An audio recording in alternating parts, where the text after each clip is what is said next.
හැමෝටම සුබ නව වසරක් වෙන්න කියලා ප්‍රාර්ථනා කරන ගමන්ම 2026 නඳුනි ඩාන්සින් ඇකඩමිය අපි මේ විදිහට තමයි අපේ ආරම්භය සනිටුවන් කරේ.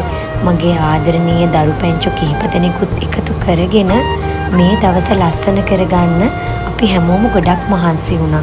ඉතින් ඔයාලා මේ දකින්නේ එයාලත් එක්ක මං 2026 වසර කිරි උතුරවලා ගණදෙවි පූජාව කරලා අපේ නැටුම් පන්තිය පටන් ගන්න විදිය.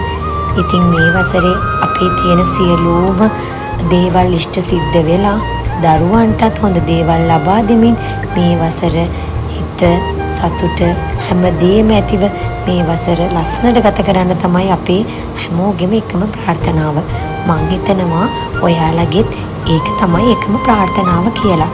ඉතින් මේ වසරෙත් ගොඩාක් වැඩ තියෙනවා. ඒවත් බලන ගමන්ම අපි මේ වසර මේ විදිහට ආරම්භ කරා. ඉතින් අපි හැමෝම නඳුනි ඩාන්සින් ඇකඩමි අපි හැමෝම ප්‍රාර්ථනා කරනවා මේ නව වසර හැමෝටම සුබම සුබ නව වසරක් වෙන්න කියලා.